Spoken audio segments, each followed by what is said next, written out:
Hello friends, this is Aswani Sadnarjun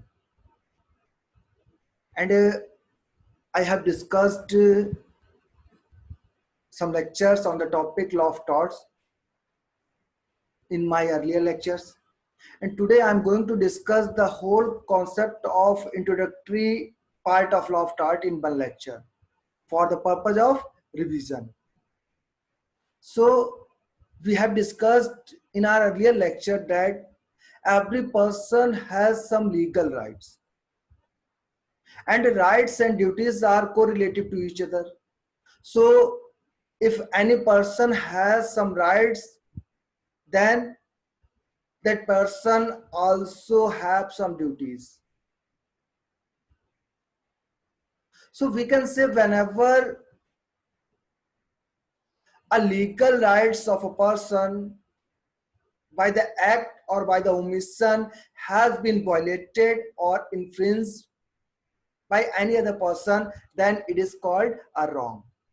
And if the wrong is of so serious nature, and if that wrong has been nominated, categorized as a penal law or as a crime under any penal laws, then it is called a criminal wrong. But if that wrong is not of so serious nature, and that wrong has not been categorized as a crime under any penal laws, then that wrong is called a civil wrong. So if we want to understand what is tort, then we can say tort is a civil wrong. For that, the remedy available is unliquidated damages, and it is other than breach of contract and breach of trust. So it is a simple concept of tort. Now I am going to start the introductory part of tort, and I will start with meaning of tort. Question arises, what is tort? So the term tort is the French term. It is equivalent of the English term that is wrong, Roman word that is delict, and Sanskrit word that is jimha. And the term tort is introduced into the English law by Norman jurist. And the tort is derived from the Latin term tortum, which means twisted, crooked, or not straight. So we can say the word tort is a French term and has been derived from the Latin term tortum, which means twisted, crooked, or not straight. So whenever any wrong, and so we can say whenever any wrong, and that wrong is a civil wrong, and if that wrong is other than breach of contract or breach of trust, then that wrong will be considered as a tort.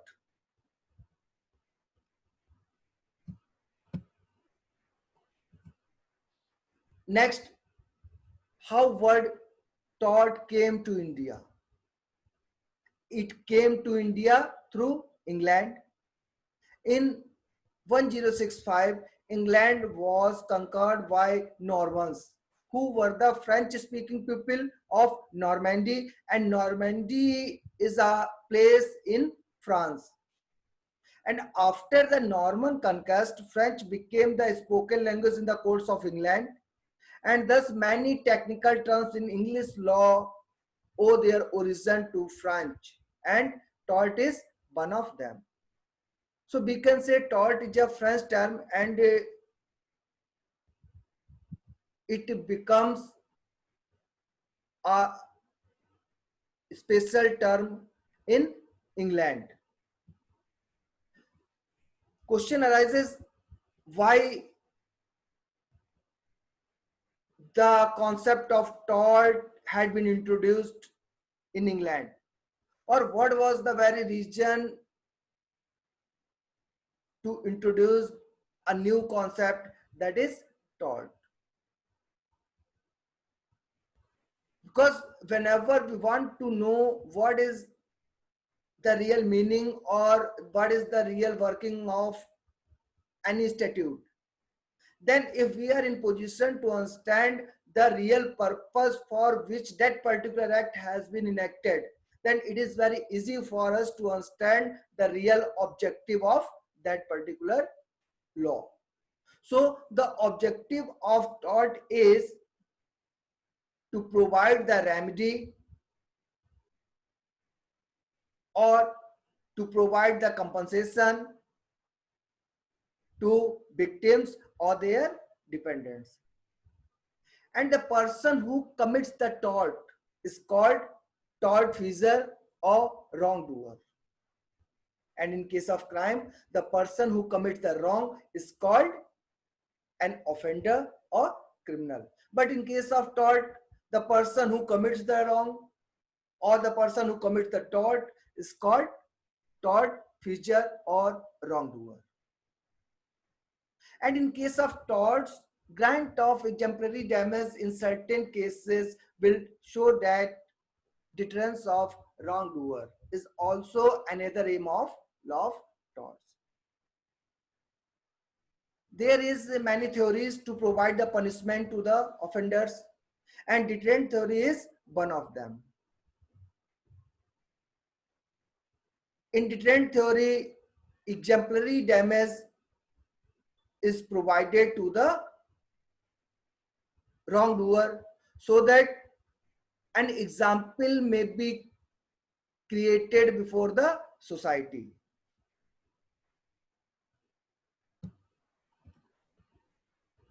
Now, the most important aspect of law of tort, definition of tort. So, we all are aware that law of tort is not a codified law. And whenever any law which is not codified, then any term under that particular law, and to define that term is a very difficult task. So we can say law of torts is still developing in India and it is not a codified law. As this field of torts is not completely codified, there is lack of precedents for every situation. In fact, it is very difficult to give a concise and complete definition for the law of torts because it signifies violation of variety of rights and duties, and there are heap of miscellaneous instances. So we all are aware that if any term which has been provided under an uncodified law, then it is very difficult to define that particular term. While any term which has been provided under a codified law, then it is very easy to define that term. For example, the term contract has been defined under Contract Act 1872. And according to Contract Act 1872, any agreement which can be enforced by law, that is contract. So it is very easy. But tort is not a codified law. So to define the term of tort is very difficult. Even then, many jurists has tried to give the definition of tort, and Samand is one of them. According to Samand, tort is a civil wrong for which remedy is common law action for unliquidated damages, and which is not exclusively the breach of contract, breach of trust, or other merely equitable obligation. As we have discussed earlier, that tort is a civil wrong. Remedy for the tort is unliquidated damages, and it is other than breach of contract and breach of trust. Now, question arises: what is unliquidated damages? unliquidated damages means any damage which has not been ascertained, or we can say any damage which has to be ascertained by the court. And in case of tort, the damage is unliquidated damages, and in cases of contract, the damage is liquidated damages. Now, Professor Binfield, tortious liability arises from the breach of a duty primarily fixed by law, and this duty is towards persons generally, and its breach is redressable by an action for unliquidated damages. Same thing, the liability arises from breach of a duty, because we have discussed whenever any person has some rights, then there must be some duties. So tortious liability arises from breach of duty, and this duty is primarily fixed by law. Because whenever we discuss the term right or duty under law of tort, then right means legal rights and duty means legal duty. And the remedy is unliquidated damages. Under Section 2M of Limitation Act 1963, the term tort has been defined, and according to Section 2M, tort means a civil wrong which is not exclusively a breach of contract or breach of trust. Essentials of torts. We have discussed that whenever the legal rights of a person has been violated or infringed by the act or omission of any other person, then it is called a wrong. If the wrong is of so serious nature and has been categorized as a crime under any penal laws, then it is a crime. But if the wrong is not of so serious nature and has not been categorized as a crime under any penal laws, and it is not a breach of contract and breach of trust, then that wrong will be a tort. So essentials of tort is an act which infringes a legal right is a wrongful act. Means we can say there must be an act or any omission by which a legal right of any person has been infringed. But every wrongful act is not a tort, because some wrongful act may be crime, some wrongful act may be breach of contract, and some wrongful act may be breach of trust. To constitute a tort or civil injury, there must be first, wrongful act or omission; second, legal damage. Whenever the term legal damage is used under law of tort, then it means violation of a legal right. So we can say to constitute a tort, there must be a wrongful act or omission, violation of a legal right, and there must be remedy in the form of action for damages. And wrongful act. Wrongful act means an act must prejudicially violate some legal rights of a person. A legal right is created by law and is enforceable, because there may be some moral rights, but to constitute a tort, the wrongful act must be violate some legal rights of a person, and those legal rights must be created by law, and those rights must be enforced by law. Legal rights are numerous and it is still growing. There are many legal rights. So the legal rights of a person is still growing, and legal rights are increasing day by day. And wrongful act includes omission.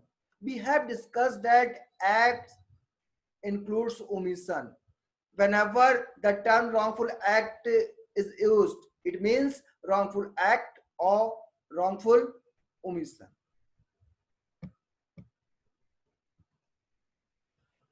Now there are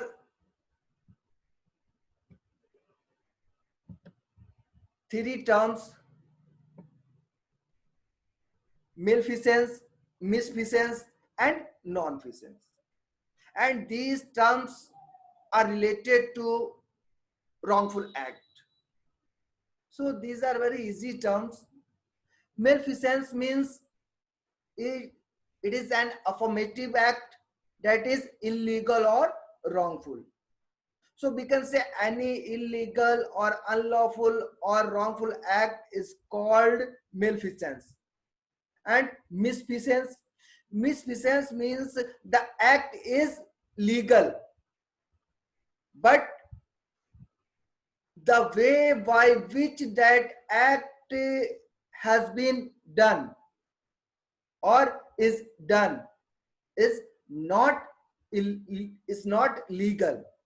Misfeasance means a lawful act is done in unlawful manner. Non-feasance means omission, is a failure to act that result in injury. Omission means there must be a legal duty to do something, and when that person does not fulfill his or her duty, then it is called omission. So these are very easy terms. Malfeasance means any wrongful act. Misfeasance, lawful act, but that act is done by unlawful means. And non-feasance means omission. Now, legal damage. It means injury in the eye of law. There must be infringement of legal right of a person. We have discussed earlier that legal damage means violation of a legal right. And such infringement of a legal right has a presumption of injury in the eye of law. And whenever there is violation of a legal right, then there is no need to prove actual damage. And if you want to understand the whole concept of law of tort, or we can say introductory part of law of tort, then you have to understand some Latin maxims. Those are injuria sine damnum, damnum sine injuria. Injuria sine damnum, injuria means legal injury or violation of a legal right. Sine means without, and damnum means actual damage. So we can say injuria sine damno means violation of a legal right without loss. In case of torts, if a person want to get remedy, then that person has to prove a violation of a legal right. Or we can say whenever there is any violation of a legal right, then that person will get the remedy. And it is immaterial whether that person has suffered any loss or not. Injuria sine damnum, leading case is SP versus White. In this case, the defendant was a returning officer and who wrongfully refused to register a duly tendered vote of the plaintiff. And the candidate for whom the vote was tendered was elected and no loss was suffered by the rejection of the vote. In this very case, there is violation of a legal right of plaintiff, but the plaintiff has no suffered any loss.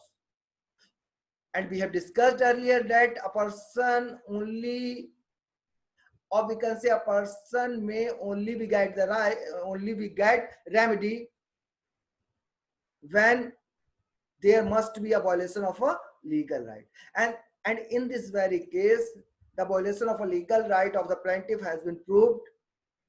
So the remedy was provided to the plaintiff. Next case is Bhim Singh versus State of J&K. This is also case on injuria sine damno. In this case, the plaintiff was an MLA of J&K and who was kept wrongfully by the police while he was going to the assembly session. And the basic right of individual freedom was disregarded. And beside this, he was not exhibited before the judge inside the essential time frame. We all are aware that whenever any person is arrested, then that person must be produced before the court under 24 hours. And in this very case, there is also abolition of a legal right of Bhim Singh. So the remedy was provided to the Bhim Singh in the form of 50,000 rupees. Now, next maxim is damnum sine injuria. Damnum sine injuria means loss without violation of a legal right. And we have discussed if there is no violation of a legal right, then the person will not get the remedy. So, all the cases under damnum sine injuria, the person will not get the remedy. The first leading case on that very topic is Gloucester Grammar School case. In this case, the defendant set up a rival school next door to the plaintiff's school, and the boys from the plaintiff's school flocked to the defendant's school. And in this very case, the court observed that it is true that plaintiff has suffered a loss, but there is no violation of a legal right, so the plaintiff will not get the remedy. Next case is Mayor of Bradford versus Pickles. In this case, court observed that if there is no violation of a legal right, then aggrieved person will not get remedy. Even the wrongful act is done by the evil motive.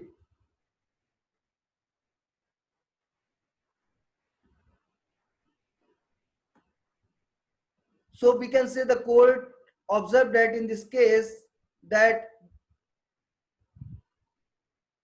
the defendant was within his legal rights and the act, though malicious, even then it was not actionable and the plaintiff is not supposed to get remedy. Next case is Town Area Committee versus Prabhu Dayal. In this case, the violation of a legal right is not proved, so the plaintiff will not get the remedy. Now we have to understand two another maxims, that is ubi remedium ibi jus and ubi jus ibi remedium. In earlier time there was a maxim that is ubi remedium ibi jus, and means there is remedy, there is right. According to this maxim, if a person has a remedy for a wrongful act, only then he will get the remedy. Or we can say if there is no remedy for any wrongful act, then that person is not supposed to get remedy. And it was immaterial whether there is a violation of a legal right or not. But with the changes in time, the new maxim arises, that is ubi jus ibi remedium. And this maxim is responsible for the development of law of tort. Because according to this maxim, there is right, there is remedy. Means whenever there is a violation of a legal right of any person, then that person will get the remedy, as we have discussed earlier. Law of equity highlights the fact that if there is a breach of right, then the right which is breached is incomplete without availability of proper remedy. And it is very true fact. If there are some rights and a person has no remedy if those rights has been infringed or violated, then that rights are meaningless. So whenever there are some legal rights and those legal rights are violated or infringed, then that person must have some remedy. Now in law of tort, a very important question arises whether the law of tort should be called a law of tort or law of torts. So some jurists are of opinion that it is law of torts, and the most important jurist of this very concept was summoned. And the theory of Samand is also known as pigeonhole theory. And Samand was of opinion that every wrongful act has been categorized as a tort, and there is no place for any wrongful act in law of torts. We can say the liability under this branch of law arises only when the wrong is covered by any one or other nominated torts. And according to Samand, there is no general principles of liability, and if the plaintiff can place his wrong in any of the pigeonholes, each containing a liable tort, then he will succeed. Otherwise, not. Samand gives an example to make understand the concept of pigeonhole theory. And they say, someone says that, for example, if there are 5 pigeons, and to put those pigeons, there are 5 holes. So there is no place for the 6th pigeons. If we compare the term pigeons with wrong and holes with remedy. So according to Samand, only those wrongful act, or we can say a person may get the remedy for only those wrongful acts which are categorized as tort. But the second concept is law of tort, propounded by Binfield. And according to Binfield, all injuries done to another person are torts unless there is some justification recognized by law. We have discussed earlier that any wrongful act is not considered as a tort or as a crime if the wrongdoer has any legal justification for that particular act. So Winfield says that all injuries done to another person are torts unless there is some justification recognized by law. Thus, according to this theory, tort consists not merely of those torts which have acquired specific names, but also included the wider principle that all unjustifiable harm is tortious. This enables the court to create new torts. Absolutely. If the court has discretionary power to provide remedy for all wrongful acts, then there will always be a chance to create new torts. And when Winfield, supporting this theory, comes to the conclusion that law of tort is growing, and from time to time courts have created new torts. Now we will discuss what is the difference between crime and tort. So under crime, there is infringement of a public right, but in tort, infringement of private right. Under crime, the case is initiated by the state, but in case of tort, due to civil action, the case is initiated by the individual or party himself. In case of crime, intention is not so important, but intention is very important. In case of crime, intention is very important because there is a maxim actus non facit rem nisi mensit rea. Sorry, which means only act does not make a person offender unless he has a guilty mind. But in case of tort, the intention is not so important. Crime is a public wrong and tort is a private wrong. In case of crime, wrongdoer is punished by the state. But in case of tort, victim or their dependents get the compensation. Generally, in cases of crime, there is always a chance to compromise between the parties. In case of crime, generally parties are not allowed to compromise between them because crime are not compoundable in nature, but tort are compoundable in nature. Compoundable means compromise. And in PPT, the term compoundable will come under tort and non-compoundable will come under crime.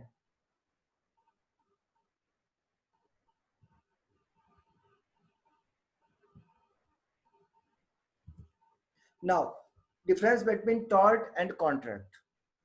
Under tort, duty is fixed by the law, or we can say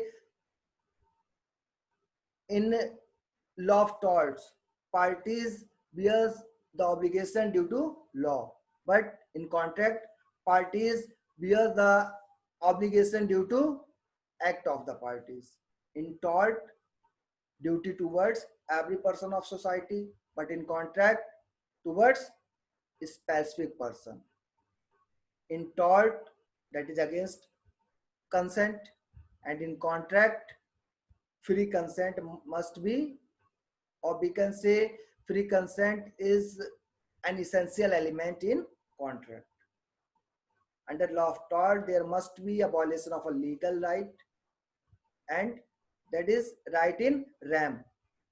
But in case of contract, violation of right in personam. Right in rem means a right against the whole society, and right in personam means right against some specific persons.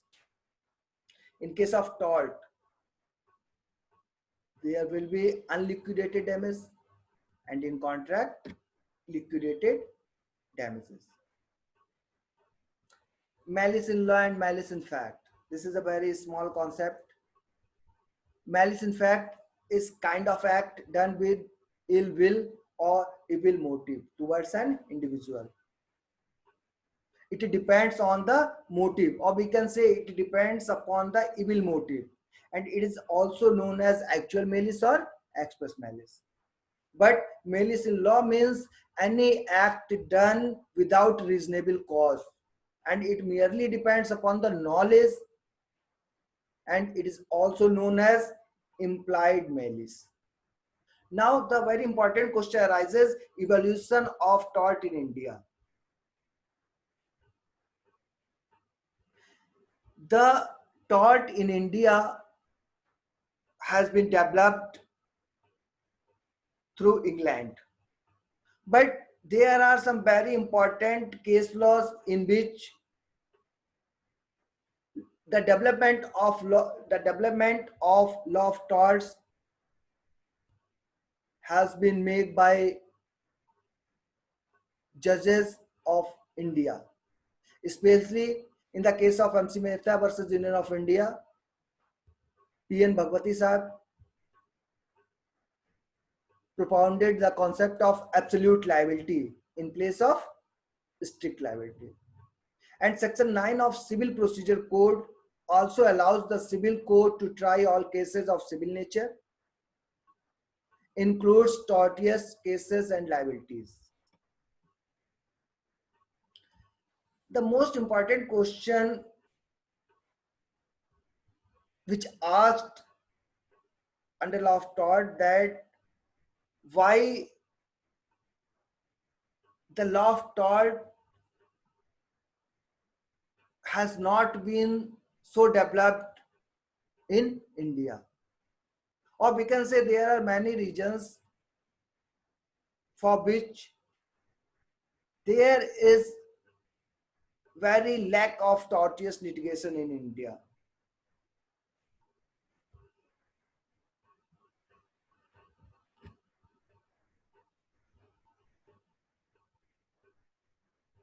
We can say India, regardless of being frequently referred to as a litigious nation, the rate of the suits instituted is low because of constraints or some barriers, and those barriers are postponements of cases, overwhelming cost, and pitiful harms. Or when we discuss what are the reasons for lack of tortious litigation in India are: first, uncertainty of law, because law of tort is not a codified law, so there is not certainty in law of tort. Second one is illiteracy. The people of India are not so literate, and due to illiteracy, they are not aware of their rights. And we all are aware that procedure of courts is very expensive, and especially in civil cases, the procedure is very expensive, and the procedure of court is very time consuming.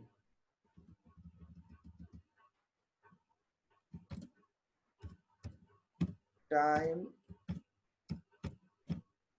consuming.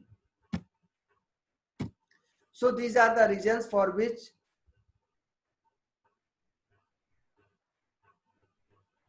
there are very few cases of law of tort in India. So this is the whole concept of law of tort, or we can say introductory part of law of torts.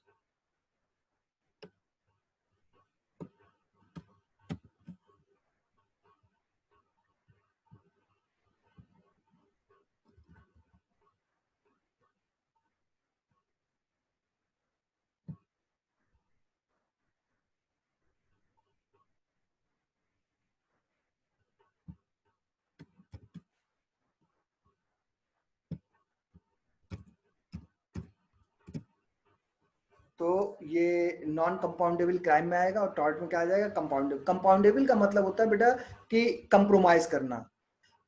Generally इसलिए लगा दिया है क्योंकि कुछ crime में भी अब compromise हो जाता है, लेकिन जनरली क्राइम जो है ये अगेंस्ट द सोसाइटी होते हैं, इसलिए ये कहा जाता है कि ये कंपाउंडेबल नहीं है। लेकिन जो लॉ ऑफ टॉर्ट है ये कंपाउंडेबल होते हैं, मतलब इसमें आप कंप्रोमाइज कर सकते हैं। सो बेटा ये हमारा पूरा एक इंट्रोडक्टरी लेक्चर हुआ है टॉर्ट पे, लेकिन ये समझ में तभी आएगा जब आप बाकी के लेक्चर पढ़ लेंगे। हाँ, रिवीजन के लिए ये बहुत अच्छा है कि आप कम टाइम में पूरे इंट्रोडक्टरी पार्ट का रिवीजन एक ही लेक्चर में कर सकते हैं।